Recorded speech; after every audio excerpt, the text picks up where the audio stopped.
Hey everybody, it's Rob from Flailthroughs. This is Gundam Battle Operation 2, and as I was hinting around at the end of yesterday's video, I got the White Gundam out of a gold box in my first match, at the end of my first match with the G-Quux. So, yeah, cannot really, you know, fault that. That was just, the best gotcha luck I've had in a while, so, hopefully Gotcha Curse is not in play. It has not been a thing for me for a couple of years now, but yeah, hopefully no comebacks there.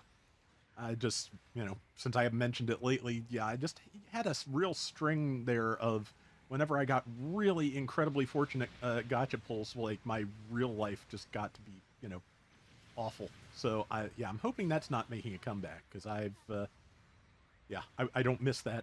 I don't miss that at all. See, that is a Yuma Lightning Gelgoog, I think. I really like the shade of silver they got on that. That is just a really good set of specular and highlight settings.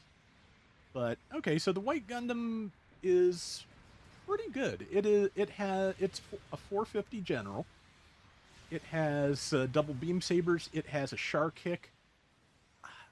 I think it may be the first like Char related mobile suit in the game to have a like Char kick as a melee attack, which is kind of funny. But unless the Red Gundam had one, I do not remember. But I think it probably just stuck to Sabers and Gundam Hammer. But yeah, it has a beam rifle that charges 2 levels, and basically, yeah, actually stay close. Very good advice. So I'm going to do that. And basically, if you fire it once, it fires a stunning shot. If you if you charge it to 1 level, it fires twice. It fires 2 stunning shots. And if you and if you charge it to level 3, it fires 3, like that. This is coupled with the Hyper Bazooka, which is a sub-weapon version. I am amazed that kick connected, but I am really happy it did. But yeah, the sub-weapon Hyper Bazooka fires in volleys. It only has 5 ammo, so it fires in 1 3-round volley and then 1 2-round volley. Each of the individual shots does, I believe, stun under most circumstances. So yeah, it is, and it has good damaging but low ammo head Vulcans, which I seem to recall Char commented on in that episode of G-Quux. But yeah, good damaging Vulcans, the double melee and the kick, and on top of all that, it has EX boost and forced injectors. So yeah, it is kind of a cut above the standard Gundam, which, I'm glad they buffed that this month, because they will, of course, be going toe-to-toe at 450. So yeah, but I like it. It's, again, just like the G-Quux, it feels good, it's pretty nimble, and it has some nice skills without feeling completely overpowered for the cost, which, I like that. I get the whole thing of power bloat, but at the same time, if you can avoid it and just make things with, a unique set of abilities that feel, appropriate to the cost, I'm happy with that. But yeah, like I said, I like it. And I just finished building the high-grade Red Gundam, which is, this plus some bits, basically. And just one of those, Bandai, you didn't have to go this hard moments. It comes with a fully molded, posable chain for the Gundam Hammer, which is just kind of ridiculous. Like, it is... Bandai has this technology that I'm pretty sure they are still guarding very zealously, to mold multiple colors of plastic on one runner. So if you ever built the Master Grade 1.5 Gundam, that comes with like most of the legs' internal workings already assembled and flexible. It's really cool. And in this case, yeah, there was at least 2 layers of the black plastic for the links of the chain, and then a layer of clear plastic to keep the chain in place on the runner. And also to give a mount for the ball part of the hammer, so that you can put it on a action base if you happen to have one. But yeah, really neat kit. It should, I believe, be more broadly available soon. I got mine from Japan and paid too much, and yeah, you will probably be able to get it get it, from domestic sellers soon and for, hopefully less. Um, I have seen the G-Crux Gelgoog show up from domestic sellers for on eBay for about like $26 shipped, and that's kind of a little kit, but it's an excellent little kit for that money. I you know I even if you don't like the concept, it's a really nice model. Like they have been knocking these G-Crux kits out of the park as far as I'm concerned. Also, you know, structurally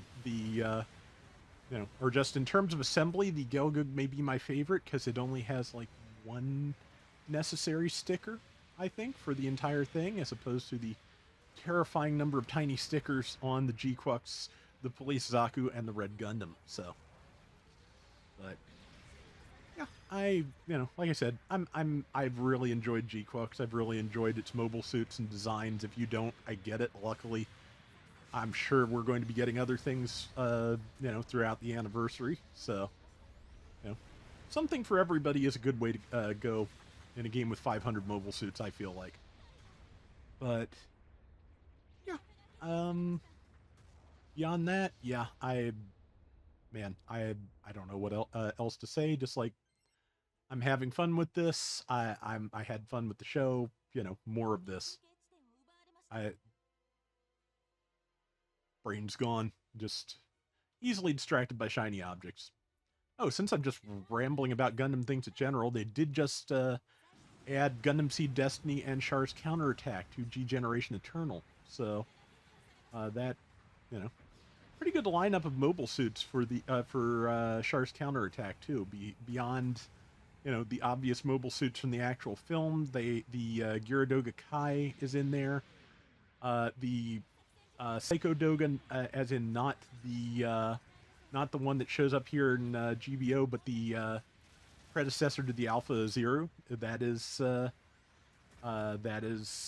in there, and also the High New Gundam and Nightingale. So yeah, I've got a while to fill out that development tree, but it's going to be fun. Round is almost over. We've got a decent lead. Just looking for places where I can be useful until then. Hopefully, get some more kills. I am so happy I did not knock over my ally there. I think they might have tackled because they saw me doing that, but regardless, yeah, it's you know the round has gone well. I've had a good time with this, and yeah, this is probably gonna make it into my regular rotation. And just like the G-Crux yesterday, I did touch up the colors a little bit to just to make it more animation accurate, because that is a thing I like. And let's see. That is the end of the round. We pulled it off. And what do we got? Well, I didn't make the board. That camphor was really doing well. 77,004 and 2. I will take that.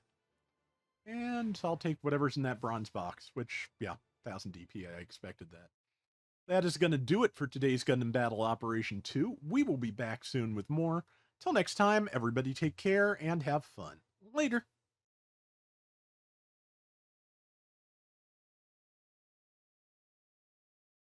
There's still so many G-Crux designs that haven't been announced for model kits that I would love to see. Like they snuck in some aquatic mobile suits in there that have not shown up anywhere else. I don't expect to see the Psycho Gundam, but the Hammerby would be nice. Also the Kikaroga, because I like that. But yeah, they could be doing G-Crux stuff for ages. There's definitely enough to keep them going until Hathaway comes out. Especially since, they can probably reissue the CM Penelope and the various grunt suits, but unless something has changed from the novelization, I don't think there's going to be anything new to go with that.